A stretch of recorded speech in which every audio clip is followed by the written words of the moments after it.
Добрый день, уважаемые Welcome, дамы и господа. dear ladies and Позвольте gentlemen. представиться.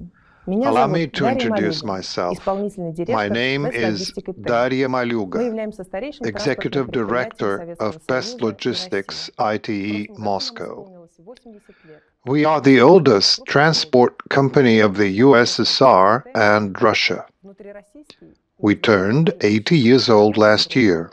орган по сертификации. Today, we're a big holding company.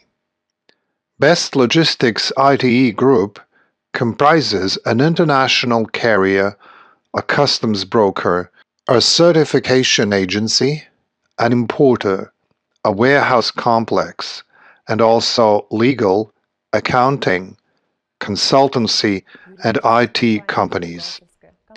In other words, Best Logistics ITE provides the widest possible range of turnkey services for various business operators, including the fashion industry.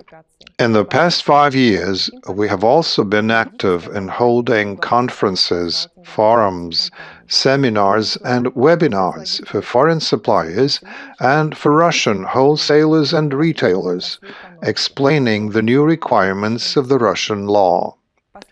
We do not just give those requirements a dry review, but analyze them, share our practical experiences, and suggest solutions. And today, in the run-up to a new series of orders, especially for the partners of Best Logistics, for the International CPM exhibition, and for our information partners, we will briefly and clearly explain all that you need to know about the mandatory labeling of clothes in Russia. Let's start. According to the Russian government's resolution number 1956, dated December 31st, 2019, the following items are subject to mandatory data matrix marking, starting from as early as January 1st, 2021. All articles of apparel, of leather or of composition leather, including occupational clothing, CN code 4203-10000. Women's or girls' blouses, shirts, and shirt blouses, knitted or crocheted, CN code 6106. Please note that it only concerns knitted or crocheted blouses, and the term girls here refers to children taller than 86 centimeters. All outer garments, men's, women's, boys, or girls' overcoats, car coats, capes, cloaks, and racks, including ski jackets, wind cheaters, wind jackets, and similar articles, CN codes 6201 and 6202. Importantly, it is necessary to label only sewn, not knitted or crocheted articles here, unlike blouses. As in the case of blouses, boys and girls here refer to children taller than 86 centimeters. Bed linen, table linen, toilet linen, and kitchen linen, CN code 6302. Running ahead, I will answer right away the frequently asked question about what items with similar descriptions are not to be data matrix marked. The following are not subject to data matrix marking: clothing accessories, headgear, and other accessories made of genuine or composition leather, such as gloves, mittens or mitts, belts, suspenders, peaked caps, baseball caps, belt bags, etc. Regardless of the above requirement, some knitted or crocheted women's or girls' blouses are not to be marked. Let me explain why. If such blouses are designed with a ribbed waistband or with other means of tightening at the bottom of the garment, such as strings or elastics, these blouses are assigned a different CN code, 6114. It reads as other garments knitted or crocheted. That code is not mentioned in the government resolution on mandatory labeling, so we are not to mark such blouses. In addition, knitted or crocheted blouses and sewn undergarments for children under 86 centimeters in height are not subject to marking. Likewise, sewn blouses and all knitted or crocheted outerwear are not to be marked. Neither are subject to marking any products imported into Russian territory as advertising or marketing samples for laboratory testing or for certification purposes, which are not intended for sale. So, what is a data matrix code? By whom, where, when, and how is it applied? That's what we're going to deal with today. Let's begin with the first question. What is a DM code? You can see an image of the code on the screen right now.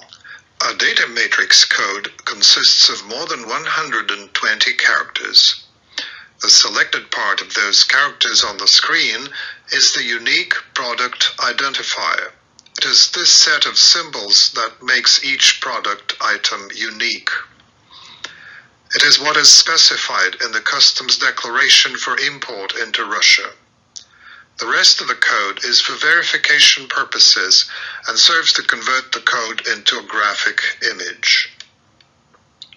May I again call your attention to the fact that the data matrix code is unique for each product unit and must never be repeated.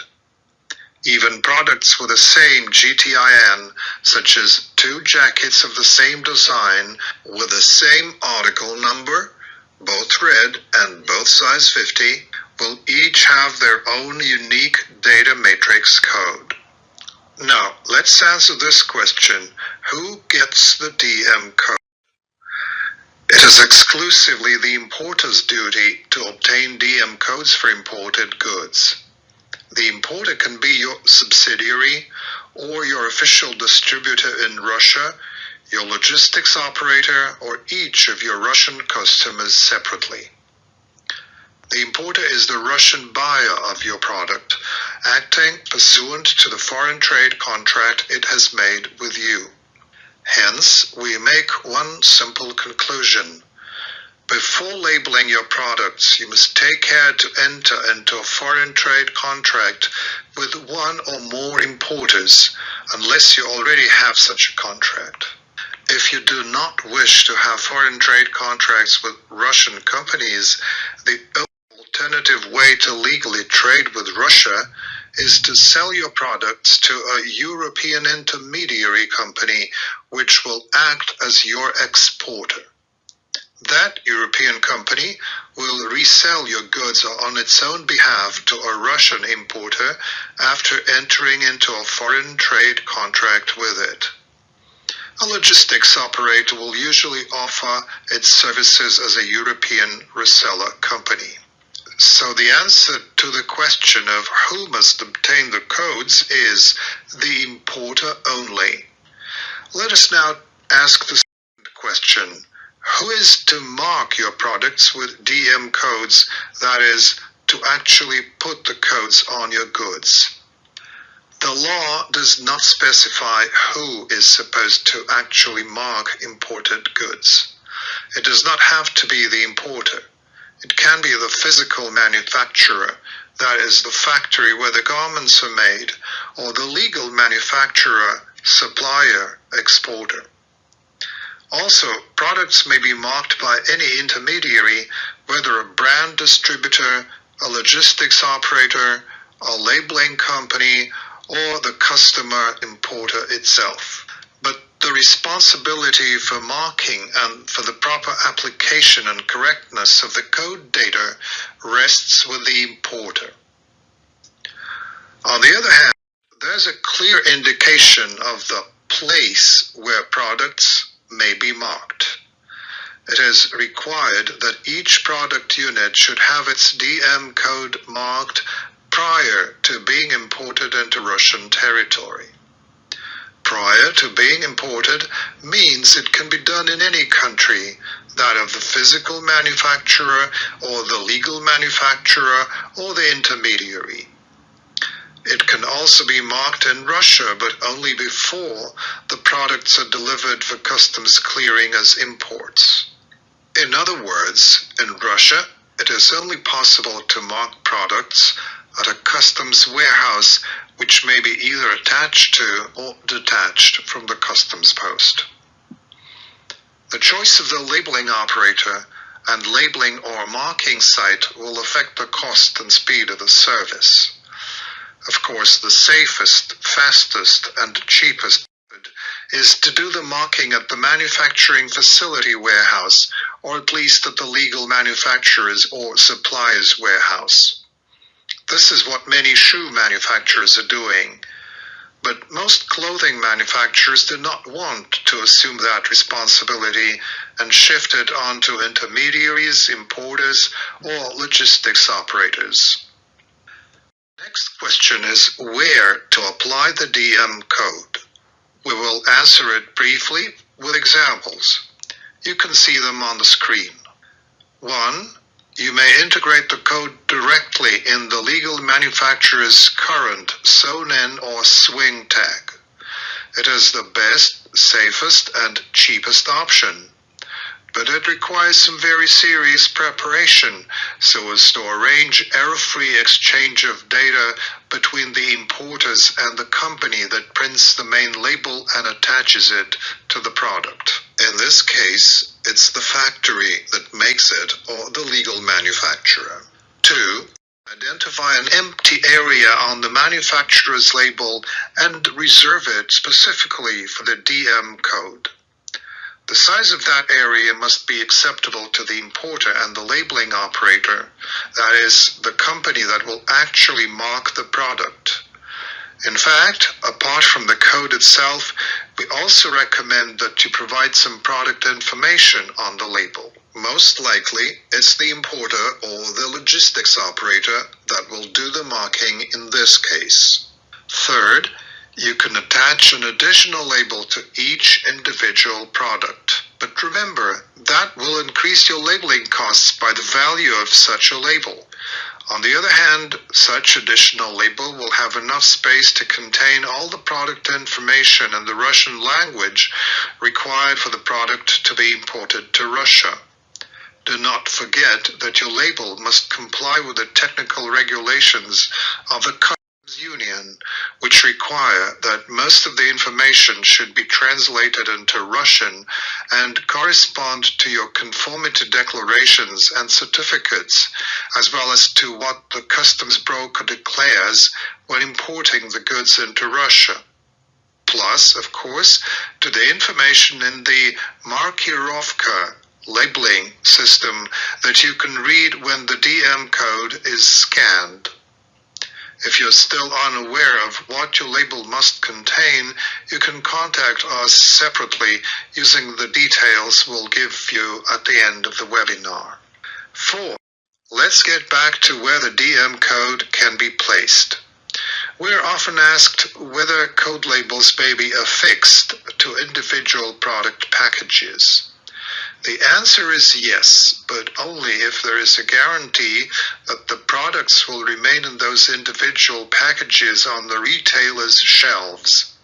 Should a Russian retailer decide to remove the packaging to put the items on hangers in the stores, that will amount to selling unlabeled goods, even if the individual packages are kept in the warehouse. Because of that, we do not recommend this method of code marking. Let's return to the DM code itself and its contents. Anyone can download the mobile app Chesny Znak. Upon scanning a DM code with this app, the consumer will receive the following brief information about the product: the legal manufacturer's name, the importer's name, in the case of an imported product, the brand name, the product owner's name, in addition to the product type, article number, size, and color. At the bottom of the screen, there's the option to report an error to the markirovka system if the consumer finds a discrepancy. Also, the consumer can receive more detailed information about the product, including its composition, dimensions, height, chest and hip width, etc., customs code, country of manufacture, and the product type conformity declaration and conformity certificate numbers. What conclusions do we draw here? Conclusion 1. To be sold in Russia, products must be tested by a Russian laboratory, a precondition for declarations of conformity or certificates of conformity to be registered later. Children's goods will also require certificates of state registration. Conclusion 2. You must inform the importer of the height and width parameters corresponding to each product type and size. The law requires that the retailer should inform the end consumer of each garment's chest and hip width and the manufacturer's size they correspond to. Why that is necessary, I will explain a bit later. Conclusion 3. The CN code assigned by your export specialists should receive 100% approval from your Russian import specialists. Here lies a great number of nuances because products are often described incorrectly in invoices. That may not be an export problem, but it can be a huge import issue. And if you don't bring the description of your products in accordance with the customs declaration rules for import, your customers may run into great difficulties and risks. What do I mean here? Let me give a few examples. On the screen, you can see some articles of clothing that the supplier exports as t-shirts, but the importer has to declare them as blouses. One might think, how is this possible? After all, Russia and the European countries have officially agreed to use the common, harmonized commodity description and coding system signed in Brussels back in 1988. This means that the customs commodity codes should be interpreted uniformly in all countries. Why then do we have different interpretations? In the first place, most European suppliers use an 8-digit customs code for exports, and some even only 4-digit ones. But for imports, the maximum 10-digit accuracy is required for product description. After all, the customs commodity code determines the import customs duty rate. Secondly, a more detailed interpretation of the codes is not in the harmonized system itself, but in the explanatory notes to it, also adopted by all nations in Brussels. However, as huge quantities of imported goods started flowing into Russia, the Brussels explanatory notes to the harmonized system were found insufficient for correct product descriptions.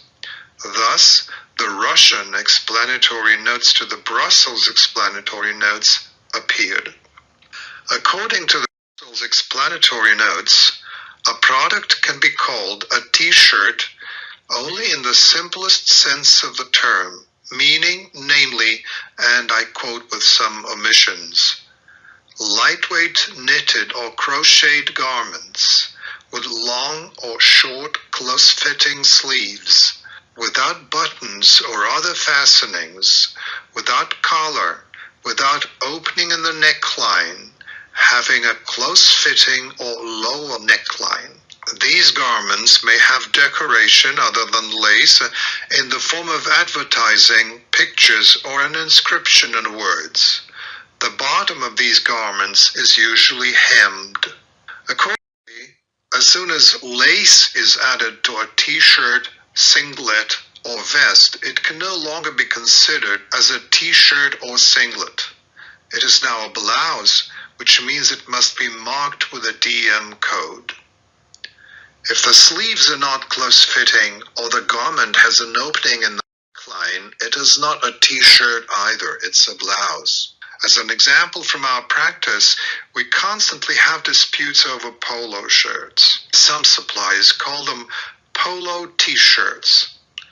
But, according to the explanatory notes, if a product has a collar, it cannot be a t-shirt, it's a shirt. CN code 6106, strange as it may sound. Or another example where everything is the other way around. The products you see on the screen now is what the supplier defines as knitted blouses. But the explanatory notes to the commodity nomenclature tell us that if a garment has an average of less than 10 stitches per linear centimeter, it cannot be a blouse. It's a jumper, and there is no need for a DM code. And the suppliers of these products call them blouses, code 6106. But, as I said at the beginning, the explanatory notes say that if a blouse has a ribbed waistband or other means of tightening at the bottom, the product goes under heading 6114, are the garments knitted or crocheted, and that code is not subject to marking. Outerwear, not everything is clear either. What we see here is a regular denim jacket. Suppliers call it a textile jacket or blazer, which means that the product does not need to be marked. But the explanatory notes to the commodity nomenclature specify that if a garment is worn over any clothes for protection against bad weather, it's an outer garment. One could argue a long time why people wear a denim jacket, for warmth or for beauty. It may well be either way, but as importer, we cannot declare it as a jacket. Let me explain why. The supervisory authorities in Russia are guided by the simple logic: if there's a possibility to punish someone with a fine, we shall use it. So, Rospotrebnadzor, which is going to check the marking at clothing stores, will regard a denim jacket as an anorak or an outer garment, and both your customer and us will be punished for the lack of marking if we risk to declare it as a jacket. In addition, the import customs duty on an anorak is higher than on a jacket, which means that if we try to insist it's a jacket, the customs inspector will be inclined to see it as an anorak and will wish to punish us for incorrect declaration and an attempt to avoid paying customs duties. The same applies to waistcoats. They are worn on top of other items of clothing for protection against bad weather, which means that, according to the explanatory notes, they are a type of outer garments, namely a sleeveless anorak. As there's a CN code for outer garments, such a product must be marked. And if we insist on the supplier's description of it as a waistcoat, both the importer and the Russian retailer risk being fined for improper product declaration and for the selling of goods without mandatory labeling.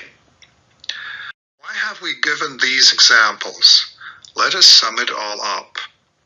There may be inconsistencies between the exporter's and the importer's product descriptions. In practice, the importer is always right, because the supplier may not be aware of the nuances found in the explanatory notes to the commodity nomenclature. In addition, it is the importer and the retailer that will be held liable for any incorrect product description. That's the reason why the importer and retailer will always insist on their point of view. Because of such inconsistencies in the definitions of customs commodity codes, the supplier alone cannot correctly identify and sort out the products to be marked, even if it has read the entire Russian government resolution on mandatory labeling.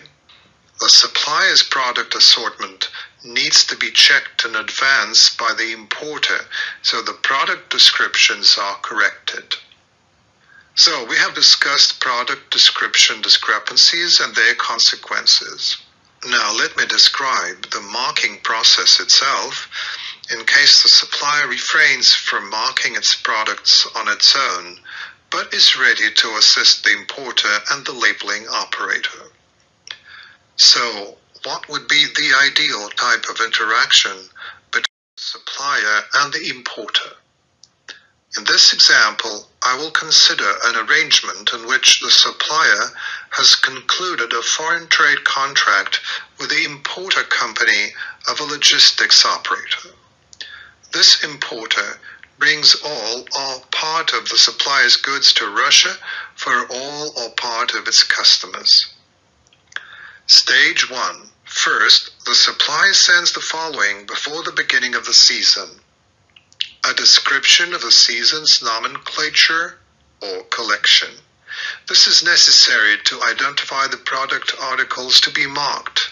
We are ready to send you the requirements for such a description in a tabular format on request. You can see them on the screen now. The GTIN or EAN code or the manufacturer's barcode are not a required specification, but if you can provide it to the importer, it will reduce the marking time and cost by automating the process.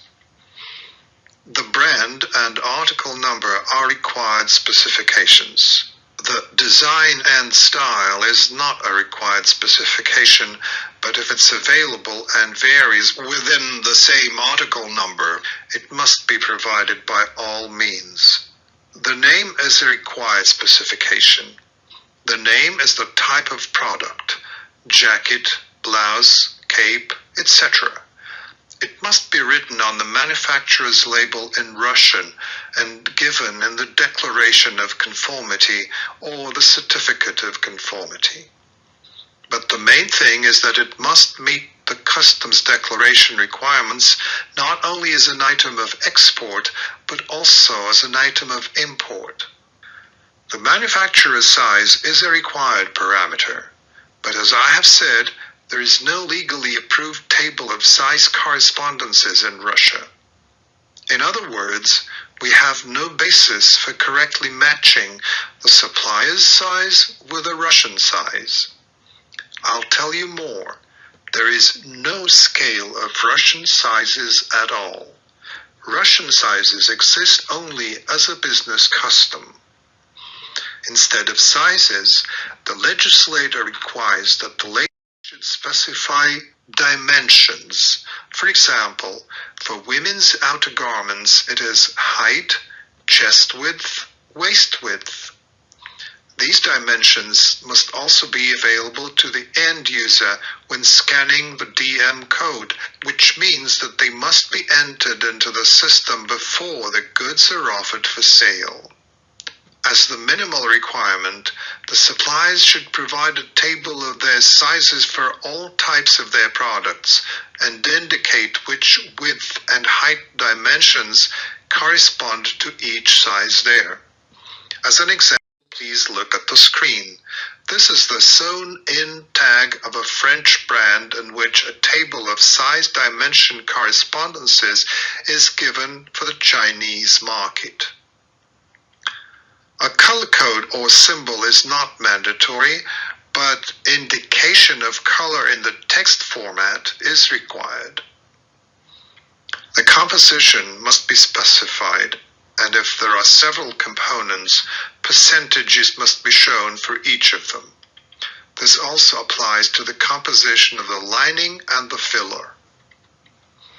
The CN code is a mandatory parameter, and unfortunately, as I have said, there may be discrepancies between codes, so it is necessary to find a compromise which will most probably be in favor of the importer, because the importer will be held liable for improper declaration of imports along with the retailer for selling unlabeled products.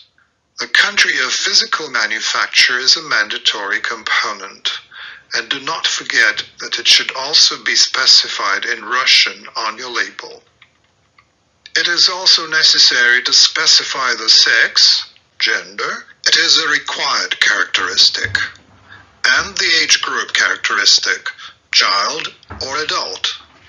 It is also important to specify the type of fabric, knitted or sewn. In our experience, even here we have encountered problems with suppliers that cannot correctly determine whether their garment is sewn or knitted or crocheted. It matters a lot for marking, as you have already understood, because we don't need to mark a sewn blouse, but we do need to mark a knitted blouse. With outerwear, it's the other way around. We mark outer garments if sewn, but not if knitted. Also, information about the manufacturing facility must be given, specifying the name of the company or factory that actually produced or sewed the garment. If you have just one factory in the country of physical manufacture that makes the products for you, the importer can take the information from the Declaration of Conformity. If, for example, your anoraks are made in one country but by two factories, you must indicate the specific manufacturer for each item. In addition to that information, we need high-quality photographs or drawings of your products. The orders of all customers that use this importer to bring the products. They are needed so we can select for processing only those items from the entire collection that are present in the orders. As the amount of data to be exchanged is great, we suggest using an FTP server, one we can set up ourselves and give you access to, or a resource of your own. Stage 2. Based on the supplier's information and photographs, the importer, or more precisely its customs broker, determines the product's correct name and customs commodity code and checks the presence of the required declarations of conformity and certificates of conformity for the product type in question. In this way, the importer determines which products are subject to marking and informs the supplier in advance of the certification issues that can be resolved before shipping. The importer sends the supplier a verified and corrected description of the nomenclature and the list of articles to be marked with data matrix codes. In the file you've sent us, we check off the GTINs to be marked with data matrix codes. This information will help the supplier to accurately package the goods to be marked in separate boxes and prepare a separate set of documents for them. The supplier must accept the descriptions corrected by the importer. In other words, the supplier has to change and update the nomenclature description in its system so that the supplier's invoices and labels might contain the correct product information in the future. If it fails to be done, a very uncomfortable situation may occur when, for example, the supplier's label will show a T-shirt where the DM code label will say it's a blouse. Then, the importer describes the nomenclature in the Markirovka system at the Chesny Znak website. That is, it creates a product card for each SKU. The product card is to be verified by the Chesny Znak system, or more precisely, by its subsection, the National Catalog. This process may take up to 2 working days now. Once again, please note that the supplier must guarantee that the importer's corrected product description will remain the same in the invoices. Otherwise, this stage of preparatory work will be pointless. The supplier, in the meantime, will go ahead with the certification of the products for which certificates or declarations are missing. For this purpose, the supplier should have a reliable and highly qualified partner acting as a certification agency and as the applicant for declarations and certificates. After all, in fact, it is the applicant who will be responsible for any errors contained in the certificates or declarations. Now, legislative requirements for the Russian certification market are being severely toughened, accompanied by across-the-board inspections and sweeping cancellations of the papers issued by some unscrupulous laboratories and certification agencies. So our advice is, be extremely careful when choosing your certification partner. A very low price for their services is today a sign of some shady business without the slightest degree of loyalty to you. When shipments begin, the supplier should provide us in good time with the details of each delivery or product consignment going to each customer so that the importer might have enough time to order the marking codes. Desirably, the information should be presented not only as an invoice in the PDF format, but also as a spreadsheet in the Excel or CSV format. If the supplier and importer have agreed on the product nomenclature in advance, and the importer has created product cards in the national catalog, it will take 1 or 2 days maximum for us to process your invoice and obtain the code you need, provided the Markirovka system is not overloaded and operates without failures. In this case, the products to be marked must be packaged separately from the rest. It is also desirable to issue a separate invoice and a separate export declaration for them. That will help the labeling operator to avoid opening up the whole consignment in search of the articles to be marked, but just the boxes needed. In addition, the products that need no marking will be delivered earlier to their customer with a separate invoice and export declaration without waiting for the rest of the products to be marked. As I mentioned earlier, if the importer makes corrections in the product nomenclature in good time, and the supplier accepts these corrections and makes the necessary changes in its system, the importer will create cards for each SKU in the national catalog in advance, thus saving time and avoiding unpleasant situations with some declarations or certificates missing. The importer will only need to order the codes, to receive them, and to apply them to each product item.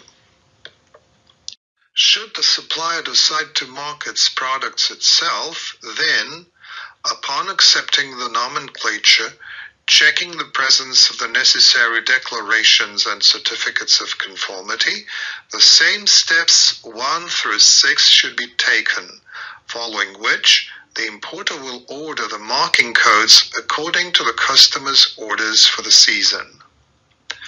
The importer will then send the marking codes received to the supplier in the base 64 format, either as links to the supplier's GTINs or as ready-made labels in the PDF format.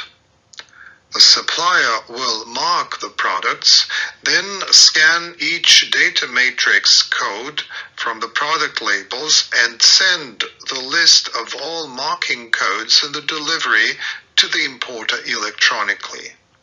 The supplier must exclude the codes used from the available codes list so that they may not be reused accidentally in future deliveries. This process should be explained to and fine-tuned separately with each manufacturer. Then, as mentioned earlier, the marked products should be packaged separately from the rest by the supplier. It is also desirable to complete a separate export declaration so that the products that don't need to be marked could be shipped without delays.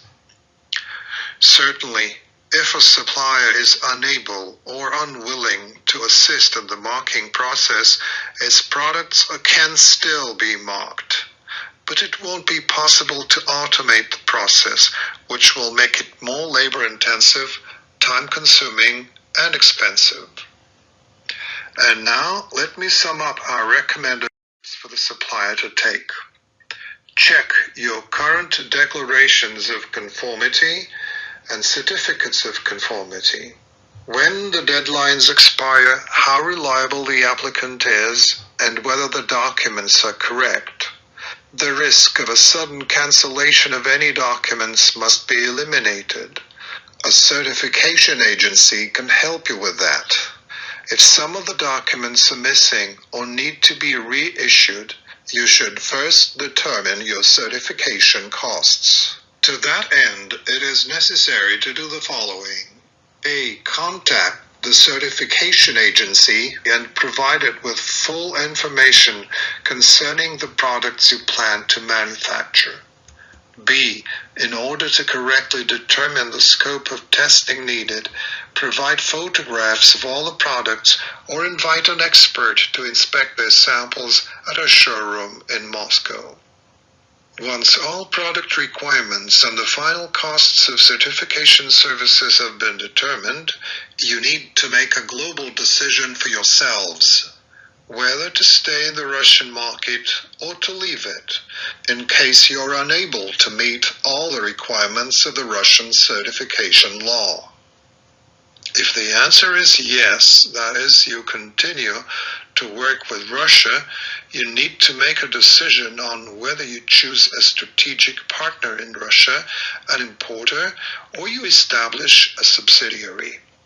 A. If you choose an importer, you should check it using the following criteria. First, its de jure rather than de facto reliability, then its financial stability, professionalism, service quality, and prices. B. Decide on the number of your importers. The optimal choice is one importer or two maximum, because streamlining work with each importing customer is a very labor-intensive job for the supplier, nor is it profitable or interesting for an overwhelming majority of Russian customers. After selecting the importer, it is necessary to deal with certification of the products with missing declarations or certificates of conformity. Collect samples and send them to Russia. Organize a visit by a Russian expert to the manufacturing facilities. In the context of the current epidemic, this is going to be an online visit. Get samples tested by a laboratory. Obtain the test reports, declarations, and certificates of conformity, powers of attorney from the applicant for all your customers. Alongside that, the products need to be labeled. In this case, I mean both the supplier's main label and the DM code label or mark. First, it is necessary to agree with the importer on the appearance of your label. It must comply with the technical regulations of the Customs Union prior to entry to the territory of Russia. Secondly, the supplier must decide who will mark its products with the DM code, the supplier or the importer or intermediary. If you're going to do the marking yourselves, then you must set up a data exchange mechanism with each of the importers. Prepare the equipment and set up your software systems to print labels with data matrix codes. Keep records of the marked products and the data matrix codes used when making deliveries. If you are not doing the marking yourselves, then you need to make one of the two choices of principle. 1. You do not participate in the marking process altogether. This will maximize the labeling service price and the times of product delivery to your customers. 2. You participate in part, with some assistance or financing or both. A. You assist, that is, help the intermediary in automating the marking process by sending data in the required format within the time limits agreed, by changing your system data in line with the importer's corrections, and by packaging the products separately. B. You pay for the outsourced work of a labeling operator. C. You provide both some assistance and some financing. Now, last but not least, about the prices. Based on the above choices and depending on where the DM code is applied and how each product unit is packaged, it will be possible to calculate the total cost of marking one product. At present, the market price of marking garments starts from 30 to 60 euro cents per unit. This is the direct price of applying a DM code to a product. But as always, the devil is in the detail. The total cost of labeling is made up of many factors and depends on whether the supplier has assisted in automating the process as described above, whether or not it has sent its product list for inspection to the importer and made adjustments in its system, whether or not it provided the invoices in the Excel and CSV formats or in the PDF format only, whether the products to be marked were packaged separately, whether an additional label needs to be tagged or a code label needs to be affixed to the existing supplier's label, whether the product has an individual packaging which will have to be opened up or even replaced, where the goods are labeled, marked. For example, if the goods are marked at a customs warehouse in Russia, the importer will incur higher customs clearance costs. Logistics operators usually keep silent about that, and so on. As a result, the total cost of marking may be as high as 1 to 2 euros per product unit. Hence follows the principal conclusion once again. The more active part the supplier plays in the labeling, marking process, the lower the labeling time and costs. We, Best Logistics ITE Group, on our part, officially declare as the logistics operator of hundreds of European brands that in the next 6 months, from January 1st to July 1st, 2021, we shall mark garments for our partners free of charge. This applies to those Russian retailers that deliver goods through our importers and those suppliers who agree to implement the above recommendations we have suggested, namely, providing us in advance with a description of their collection, including GTIN or EAN codes, accepting our corrections, and separately packaging the products that we will deem as subject to marking. We have once offered the same conditions to our partners in the footwear market. Our experience has been positive, so we hope for the same with clothing.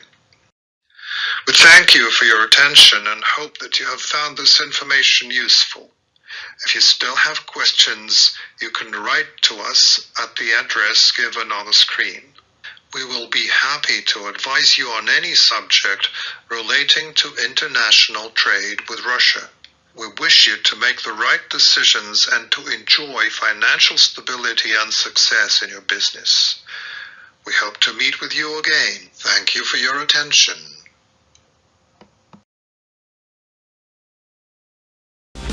You simply